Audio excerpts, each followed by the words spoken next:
Halo teman-teman, selamat siang. Saya Maureen Nuradi, dosen di Interior Architecture dan di School of Entrepreneurship and Humanities Universitas Ciputra.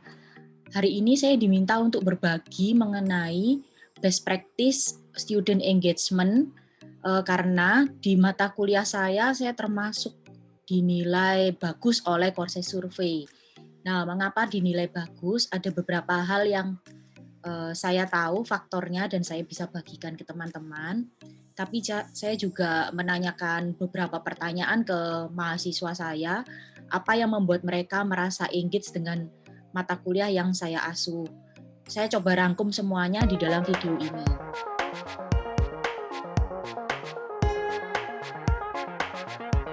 Semua mata kuliah yang saya asuh menggunakan project-based learning. Jadi seperti misalnya appreciation project, interior design project, bahkan venture design project untuk mata kuliah entrepreneurship.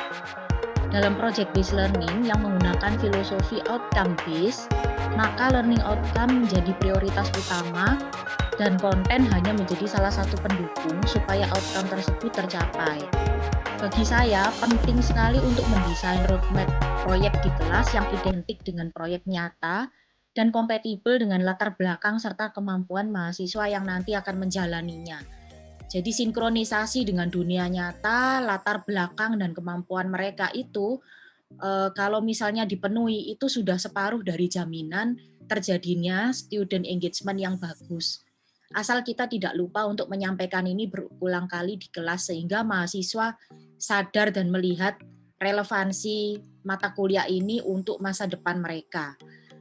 Sisanya baru ada di cara bagaimana kita mengkondisikan dan berinteraksi dengan mahasiswa selama operasional. Beberapa hal ini yang selalu saya lakukan di mata kuliah saya. Jadi yang pertama adalah courses planning harus matang dari awal semester dan materinya juga sudah siap untuk satu semester di awal atau minimal setengah semester itu sudah siap dan diberikan kepada mahasiswa. Nah, semua detail mingguan itu saya akan selalu mengusahakan agar tidak melenceng dari learning outcomes yang dijanjikan atau konsistensi dan komitmen pada kebutuhan mahasiswa supaya learning outcomes ini tercapai. Outcome sendiri saya selalu mendasarkan pada perkiraan kebutuhan mereka kelak saat berkarya di dunia nyata. Setiap minggu sebelum hari H, saya akan melakukan peninjauan kembali atau recheck dari detail-detail mata kuliah tersebut. Seperti misalnya kecocokan materi dengan tugas, dengan penjadwalan, dengan kalender yang baru, dan kecocokan e-learn dengan materi. Jadi ini selalu saya lakukan seminggu sebelum hari H, selain yang persiapan di awal semester tadi. Dan di awal meeting saya selalu memberitahu posisi mahasiswa di learning timeline mereka sedang berada di mana. Jadi dari timeline atau roadmap mata kuliah tersebut, saya selalu memberitahu mahasiswa, kalian sekarang sedang berada di tahap ini setelah menjalani tahap yang sebelumnya yang berupa apa dan tahap ini berguna untuk tahap berikutnya itu dalam hal apa. Jadi itu saya selalu memberitahukan di awal meeting. Terus setelah itu baru saya menyampaikan dari seluruh materi satu semester, saya akan menunjukkan mana yang digunakan untuk mengerjakan penugasan pada saat tahap ini. Untuk bagian main course atau yang bagian kedua tadi, kita tahu bahwa teknologi, tools, dan metode untuk interaksi itu ada banyak sekali macamnya dan kita bisa memilih mana yang akan kita pakai. Nah, dari semua itu sebetulnya yang penting adalah balik lagi ke awal, konsep kita pada saat memilih metode, tools, dan model dari interaksi tersebut. Semua variasi yang saya gunakan, itu saya sangat tergantung pada pembacaan tentang kebutuhan mahasiswa saat proyek tersebut berlangsung. Jadi, misalnya pada fase proyek design development, maka informasi apa saja yang mereka butuhkan, terus alat bantu apa yang mereka butuhkan, dan model interaksi seperti apa yang cocok untuk fase proyek tersebut, itu yang menjadi dasar saya dalam memilih interaksi, tools, dan atau misalnya mengundang narasumber yang sesuai dengan fase proyek tersebut. Jadi intinya adalah apapun yang disajikan harus kontekstual dengan proyeknya dan dengan posisi mahasiswa sedang berada di tahap mana. Dan ini harus pas supaya tidak terlalu awal yang bisa membuat mereka lupa atau mungkin terlambat sehingga mereka bingung atau tidak siap dalam menjalankan fase proyek tersebut. Dan selain itu, pada saat membawakan sebuah meeting, saya selalu mengusahakan untuk tahu tanda-tanda engagement mereka. Jadi misalnya saat mereka terlihat agak menjauh atau misalnya terlihat bahwa mereka sudah capai gitu ya, maka saya akan menarik mereka, memancing mereka dengan pertanyaan, diskusi, atau bahkan bisa juga memberikan break. Jadi kita selalu maintain interaksi dengan mereka, jangan sampai kita hanya menjelaskan tanpa melihat kondisi mereka saat kita menjelaskan.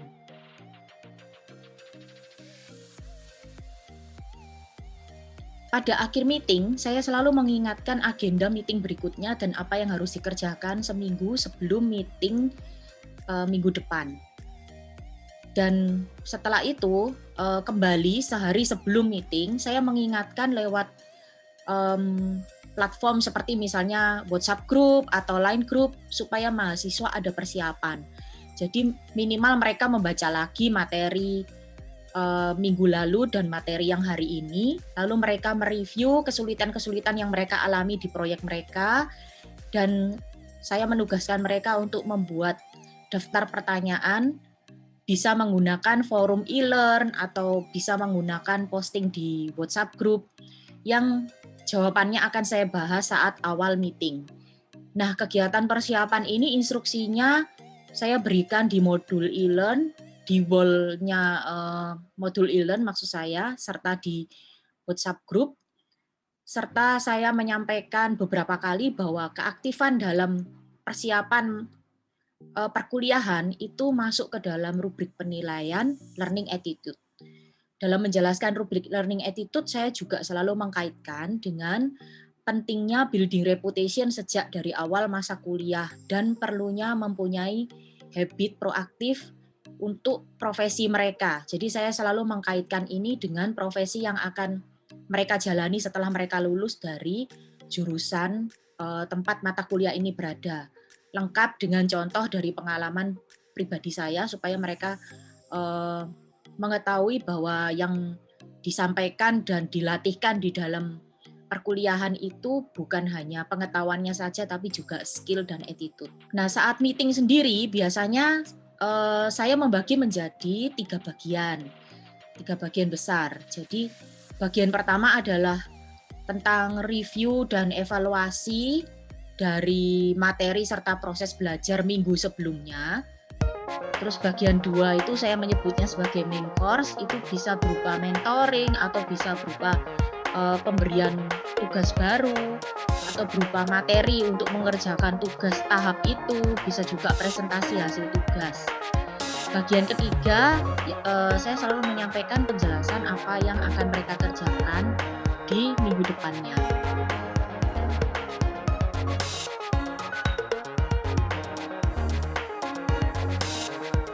Dari sisi mahasiswa, ternyata ada beberapa faktor yang mereka sukai dari metode interaksi yang saya pilih, dan itu tanpa saya sadari saya lakukan. Jadi ini saya menggali dengan cara bertanya kepada mereka apa yang mereka sukai dari cara interaksi saya.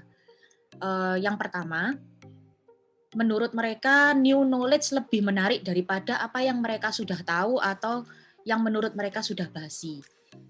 Jadi di sini kita sendiri harus update di kalangan seusia mereka itu apa yang sedang booming, apa yang sudah basi, atau barang baru apa yang sebetulnya itu barang lama tapi biasanya mereka tidak tahu. Nah, itu kita mesti pandai-pandai menyaring informasi.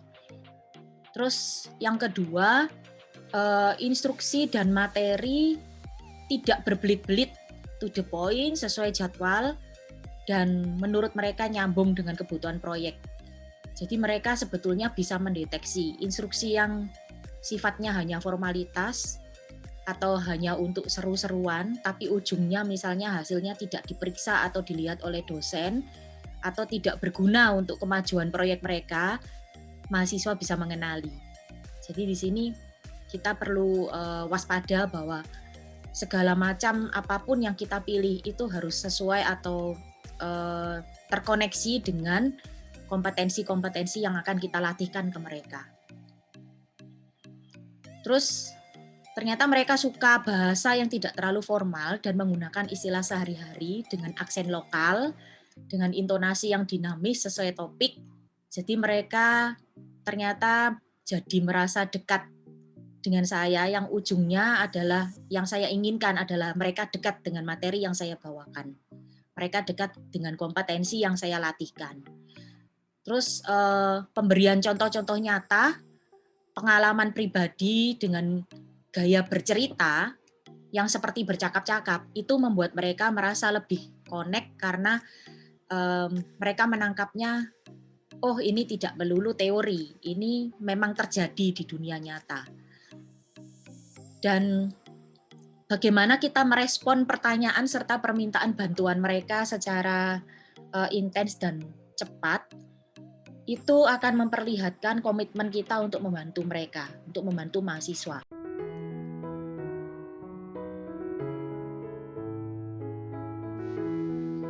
Satu hal yang saya tidak menyangka mereka menangkap hal ini adalah mahasiswa itu merasa bahwa mereka itu akses teori itu harus ada tujuannya.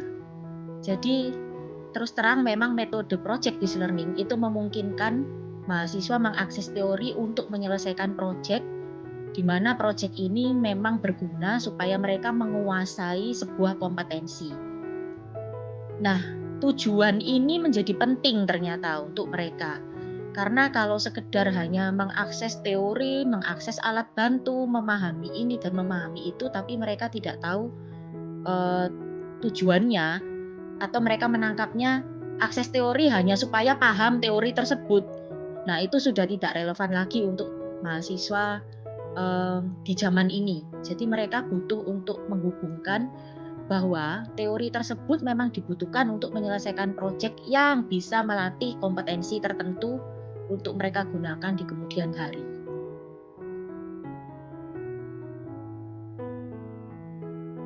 Dari semua hal di atas, saya coba merangkum untuk teman-teman bahwa yang penting adalah pertama, kompetensi yang kita janjikan memang akan mereka butuhkan kelak. Kedua, desain mata kuliahnya sesuai dengan kompetensi yang kita janjikan.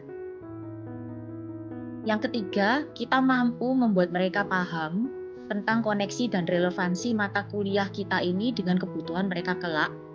Dan yang keempat, desain interaksi yang kita sajikan selama perkuliahan ini itu harus nyambung, momennya pas, modelnya pas, dengan kebutuhan supaya mereka mempunyai kompetensi tertentu setelah lulus dari mata kuliah ini, dan interaksi tersebut bukanlah interaksi yang berlebihan atau dibuat-buat, juga bukanlah suatu interaksi yang kurang intensitasnya atau kurang melatih skill yang mereka harapkan bisa mereka kuasai dari mata kuliah ini.